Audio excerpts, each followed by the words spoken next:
Bismillahirrahmanirrahim. Assalamualaikum warahmatullahi wabarakatuh.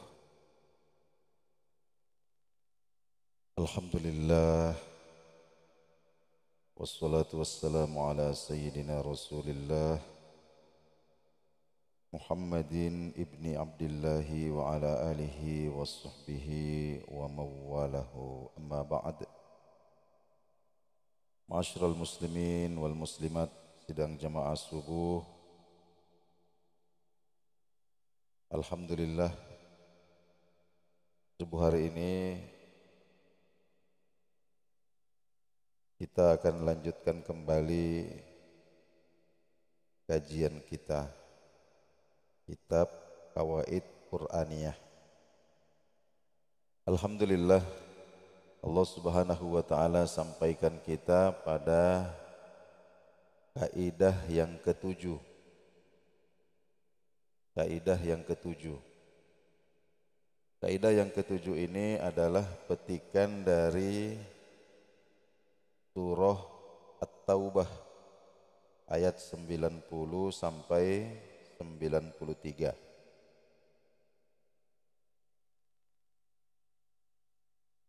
Yang berbunyi ma'alal muhsinina min sabilin.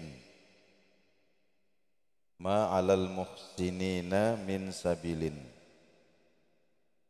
Maknanya adalah tidak ada alasan. Jadi tidak ada alasan untuk menyalahkan atau mencela al-muhsinin, orang-orang yang berbuat baik, orang-orang yang melakukan kebaikan. Jadi tidak ada alasan untuk menyalahkan, apalagi mencela orang-orang yang melakukan kebaikan. Agak panjang penjelasan beliau ini, mungkin saya coba untuk ringkas pada poin-poin yang paling penting. Yang pertama, kita pahami dulu apa yang disebut dengan al-muhsin. Al-muhsin ini biasanya diartikan orang yang berbuat kebaikan. Dan ini kategorinya ada dua. Yang pertama, ada orang yang melakukan suatu kebaikan yang sebenarnya bukan kewajibannya. Ya. Jadi dia melakukan suatu kebaikan, apakah itu untuk keluarga atau untuk organisasi, untuk masyarakat, tapi sebenarnya itu bukan kewajibannya. Yang kedua, ada orang yang melakukan kebaikan yang merupakan kewajibannya, tapi dia melakukan kebaikan itu melebihi dari yang seharusnya. Ya. Jadi dia melakukan suatu kebaikan melebihi apa yang diwajibkan kepadanya. Nah, ini juga termasuk al-muhsin. Ya. Nah, orang-orang seperti ini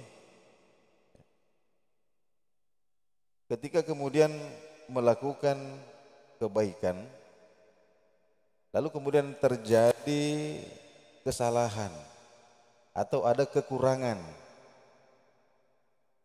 maka kadang-kadang mereka ini mendapatkan perlakuan yang tidak adil.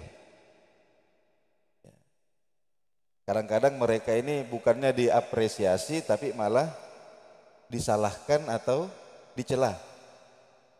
Padahal pada dasarnya yang mereka lakukan itu mereka tidak wajib untuk lakukan. Mereka melakukan itu berdasarkan sukarela, atau dia melakukan sesuatu kebaikan melampaui daripada apa yang diharuskan kepadanya. Ya. Lalu kemudian terjadi kesalahan yang manusiawi, tidak disengaja, ada kekurangan-kekurangan, maka sesungguhnya Allah menasihati kita untuk orang-orang seperti itu. jika kalian belum mampu untuk memberikan apresiasi yang baik dengan mengatakan terima kasih atau senang sekali Anda membantu, ini apresiasi namanya, maka sekurang-kurangnya jangan menyalahkan, jangan mencela. Kenapa? Karena prinsipnya ini orang niatnya sudah baik. Jangan sampai kemudian ada nanti orang yang mengatakan, saya sudah capek, saya sudah kapok berbuat baik. Kenapa? Karena saya sudah melakukan kebaikan, ya bukannya dipuji, bukannya diapresiasi, saya malah disalahkan, saya malah dicela. Jadi kita ingat-ingat, ma'alal muhsinina min sabilin. Ya, sungguhnya tidak ada alasan, ya, tidak ada alasan untuk menyalahkan, untuk mencela orang-orang yang berbuat kebaikan. Nah, hadirin yang dimuliakan Allah Subhanahu wa taala. Ada sebuah contoh yang menjadi teladan kita di dalam hal ini, tidak lain dan tidak bukan adalah baginda Nabi Muhammad sallallahu alaihi wasallam. Dikisahkan di sini bahwa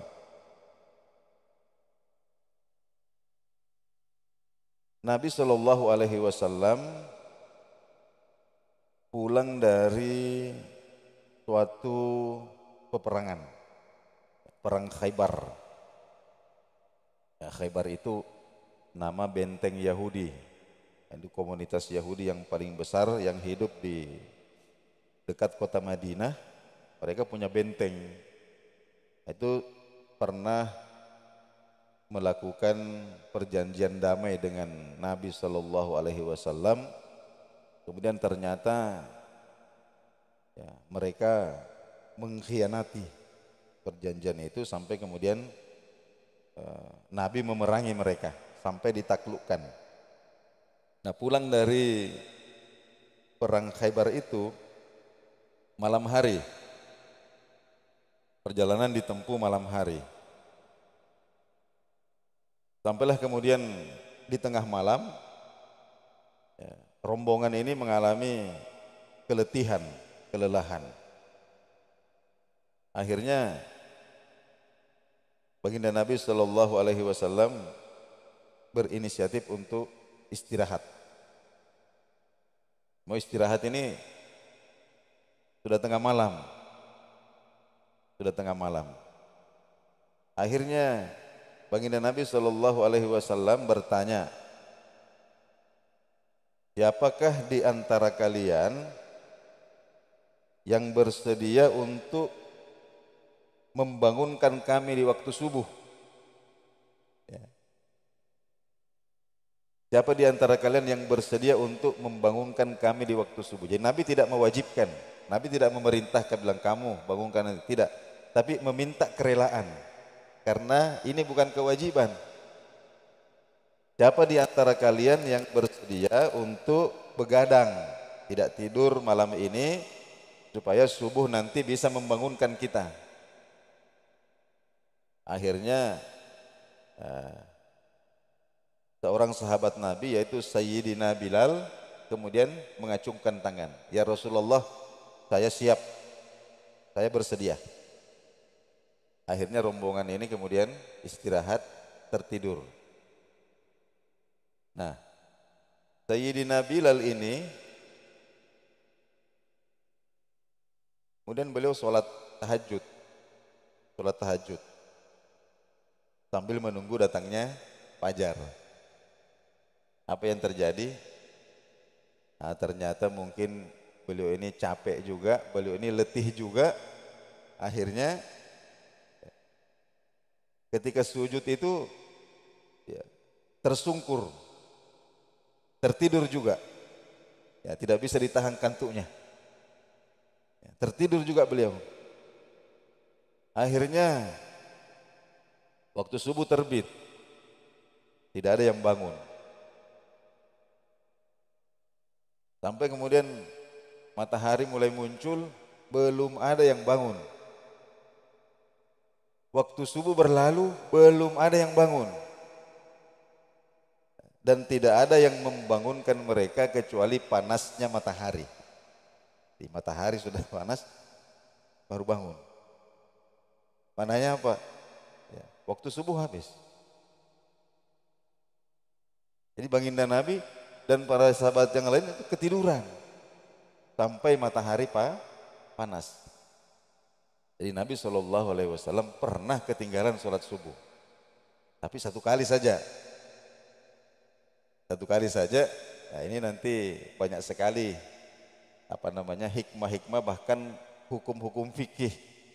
Ini untuk diajarkan menjadi pelajaran bagi kita umatnya.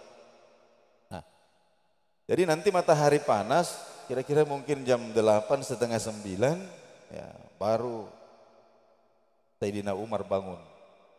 Sayyidina Umar bangun, nengok sekeliling, Nabi juga masih tidur, Abu Bakar ketiduran, semuanya ketiduran. Waktu subuh sudah lewat. Akhirnya Sayyidina Umar panik. Kita tahulah bagaimana nilai sholat bagi sahabat ini. Ya. Kalau bagi sebagian orang mungkin santai aja, senyum-senyum aja ketinggalan sholat. Tapi kita bayangkan bagi Sayyidina Umar ketinggalan sholat subuh ini macam mana? Nah, beliau ini pernah ketinggalan sholat jamaah asar gara-gara asik di kebun. Nah, begitu sadar kalau ketinggalan jamaah gara-gara kebun, ini kebunnya disedekahkan. Bagaimanalah kiranya kalau sudah ketinggalan sholat subuh perasaannya. Sampai beliau panik itu, kemudian bertakbir, Allahu Akbar, Allahu Akbar, Allahu Akbar. Sampai orang bangun semua. Nabi juga bangun. Nabi bangun, tengok. Bilal juga baru bangun. Ya. Jadi kira-kira apa yang terjadi? Semua mata memandang dengan pandangan marah kepada Bilal. Siapa yang katanya mau bangunkan kita ini? Ternyata Bilal tidur juga. Ramai orang ini kemudian menunjuk-nunjuk Bilal, tapi Nabi tenangkan. Kemudian Bilal, sini dulu. Ya. Ma fa'alta bina ya Bilal. Ya. Nabi bertanya, wahai Bilal, apa yang kau lakukan ini? Kenapa kau tidak bangunkan kami sampai ketinggalan sholat subuh? Bilal mengatakan, ya Rasulullah, apa yang menimpa Anda juga menimpa saya. Apa yang menimpa Anda juga menimpa saya. Anda semuanya capek, keletihan, kemudian tertidur pula. Saya pun juga demikian. Jadi maksudnya saya sudah berusaha sebenarnya. Saya sudah berusaha sampai saya sholat. Ya. Tapi ternyata ya, akhirnya terjadilah seperti ini. Ketika saya sujud, saya terjatuh, sudah tidak sadar sudah. Ya. Apa yang dikatakan Nabi Shallallahu Alaihi Wasallam, engkau benar, engkau benar, engkau benar. Kenapa? Ma alal muhsinina min sabil.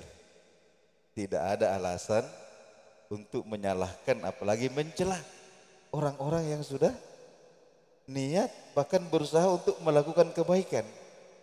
Tapi tanpa kesengajaan mereka, bukan karena keteledoran mereka, betul-betul alasan yang manusiawi, sehingga kemudian mereka tidak bisa melaksanakan kebaikan itu dengan sempurna. Jangan disalahkan, apalagi dicela. Ini nasihat Quran kepada kita ini. Nabi mengatakan, wahai Bilal, ya sudah, kamu betul. Kemudian Nabi naik ke untanya, kemudian melanjutkan perjalanan. Sahabat-sahabat yang lain juga ikut. Sampai akhirnya kemudian mereka bertemu dengan menemukan ada sumber air.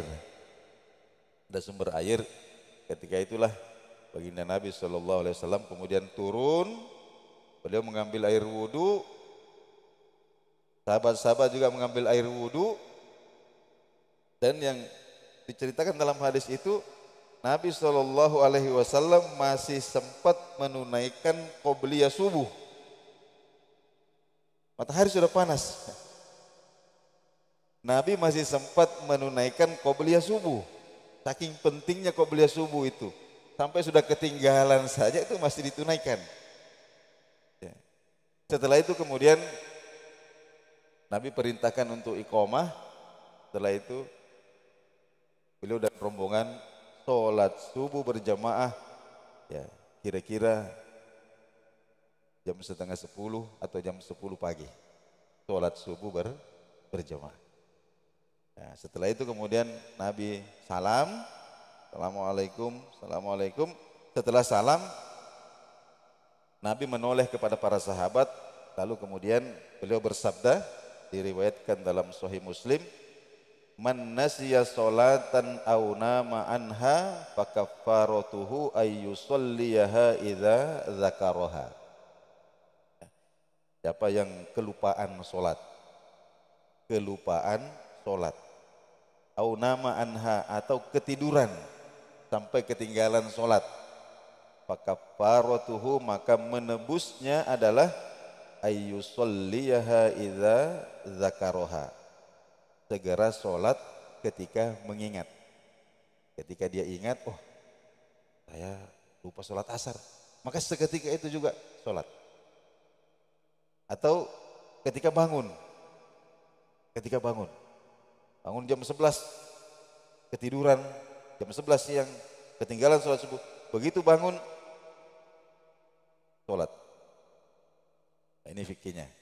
Nah, jadi ini segera kita qodok sholatnya. Nah, hadirin yang dimuliakan Allah Subhanahu wa taala, ini contoh yang sangat indah. Ya. Bagaimana baginda Nabi sallallahu alaihi wasallam kemudian memaklumi. Ya. Meskipun ya sampai ketinggalan sholat subuh ini kan, waduh. Ya. Tapi Nabi tidak marah. Kenapa? Karena ma alal muhsinina min sabil. Ini orang sudah berusaha melakukan kebaikan. Ini diapresiasi. Nah, hadirin yang dimuliakan Allah Subhanahu wa taala. Kemudian di dalam kitab ini juga dikatakan bahwa ya, kaidah ini penting sekali untuk kita terapkan dalam kehidupan bermasyarakat, terutama kepada orang-orang yang ada di dalam rumah tangga kita. Ya. Suami, nah kita ingat-ingat para suami ini ma alal muhsinina min sabil. Mungkin kita baru pulang kerja, berangkat pagi, pulang sore, udah capek kita, udah dalam keadaan lapar, lalu kemudian kita duduk di depan meja makan, ada banyak hidangan di atas meja makan. Ada sayur, ada sambal, ada ikan, ada tahu, ada tempe, macam-macam. Lalu kemudian ternyata sayurnya itu kebanyakan garam.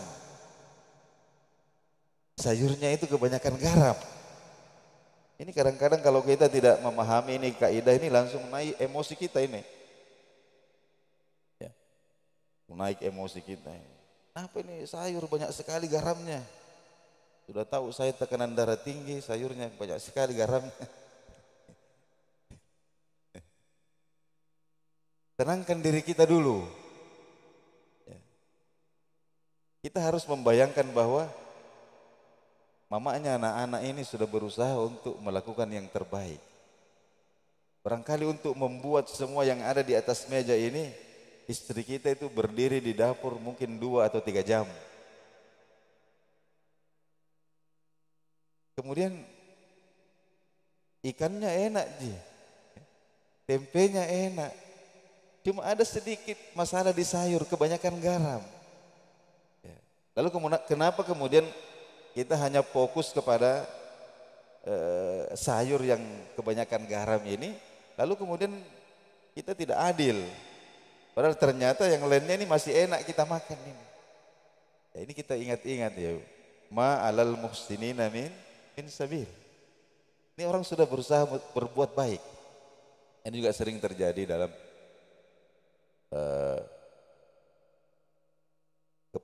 kepanitiaan. Ya. Jadi ada orang yang sudah bekerja, tidak digaji, bekerja tidak digaji, kemudian sudah berusaha memberikan waktu, memberikan tenaga untuk Ya. Tapi karena ada suatu kesalahan yang manusiawi, mungkin ada undangan yang lupa dia bawa, atau mungkin apa namanya, ada hal-hal yang tidak sempurna di dalam pelaksanaan tugasnya itu. Biasanya ya, jangan, bukannya diberikan apresiasi, malah kadang-kadang disalahkan. Itu yang paling parah lagi, kemudian dicela. Sampai kemudian apa yang terjadi? Nah, dia bilang, tahun depan kalau saya ada lagi acara begini tidak mau ikut-ikut. Kayaknya kapok orang melakukan, kapok orang untuk berbuat baik. Jadi hadirin yang dimuliakan Allah Subhanahu wa taala. Ya.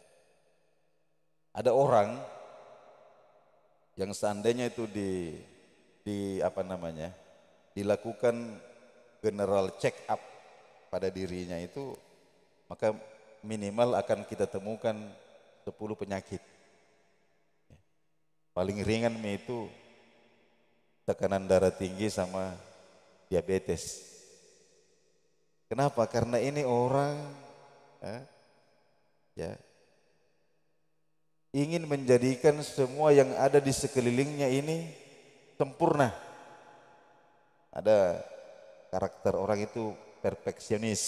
Dia semua ingin sempurna semuanya. Semuanya harus pada level yang tinggi. Sehingga tidak pernah marah-marah, tidak pernah tidak marah. Ya, di rumah marah. Ya, istrinya dimarahi. Kenapa ini ruangan tengah belum disapu? Kenapa sampah belum dibuang? Anak-anak juga dimarahi. Kenapa belum hafal perkalian begini? Sampai di kantor bawahan juga dimarahi lagi. Sopir dimarahi juga. Nah, ini orang ya, perlu menghafal ini kaidah ini, ma alal muhsinina min sabil. Bahkan kadang-kadang ini ada orang, Pak, ada orang yang kelihatannya melakukan hal yang tidak baik kepada kita, merugikan. Tapi memang dia tidak punya pilihan. Itulah, dia tidak punya pilihan. Dia tidak ada maksud untuk merugikan kita, tapi memang dia tidak punya pilihan kecuali itu. Ya. Ini ada dulu diceritakan oleh seorang teman. Saya dulu katanya punya sopir. Ini sopir andalan, bawa mobil perusahaan. Tapi suatu hari dia nabrak mobil orang. Dia menabrak mobil orang. Dan kerugian saya banyak sekali itu waktu mobil orang saya bayar, mobilnya juga rusak. Ini juga sopirku masuk rumah sakit, saya ongkosi. Saya mau marah itu tapi orangnya lagi di rumah sakit juga. Sampai setelah dia sembuh, saya bertemu, saya tanya, apa yang terjadi sebenarnya? Kenapa kau bisa nabrak mobilnya orang? Ya, kemudian dia mengatakan begini, ketika itu katanya, itulah pilihan yang terbaik di antara yang tidak baik. Saya tidak punya pilihan yang lain. Ya. Jadi ketika itu saya belok, tiba-tiba di depan saya ini jalan ada 3, ternyata jalan ini udah penuh dengan mobil. Saya tidak tahu apa yang terjadi di depan sana, tapi ada 3 mobil yang ada di depan sini dan saya sudah tidak punya jarak yang cukup untuk saya mau banting ke kiri, nabrak jembatan, nabrak pagar jembatan, mau banting ke kanan, saya masuk jurang. Saya mau rem mati. Saya khawatir mobil ini akan liar, kemudian tidak tahu apa yang terjadi.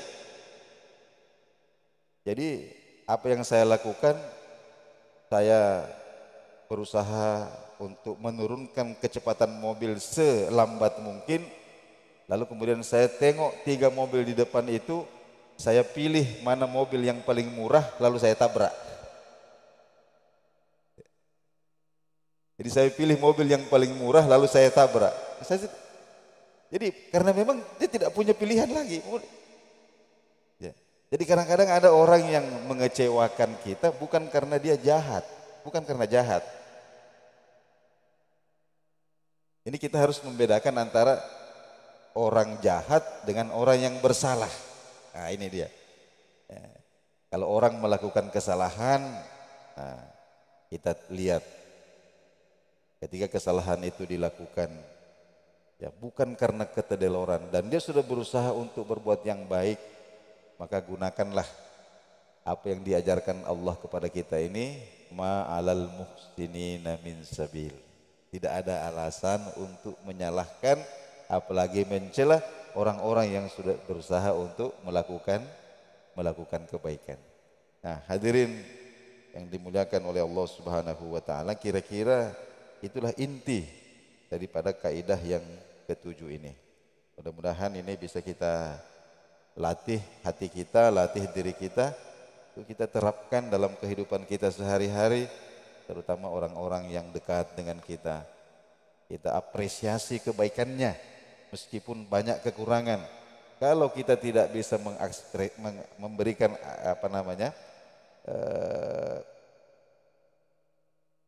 apresiasi, maka sekurang-kurangnya jangan kita menyalahkan, jangan juga kita mencela. Nah, mudah-mudahan ada manfaatnya. Subhanallah wa bihamdihi, subhanakallahumma wa bihamdik, asyhadu an la ilaha illa anta, astaghfiruka wa atubu ilaik. Assalamualaikum warahmatullahi wabarakatuh.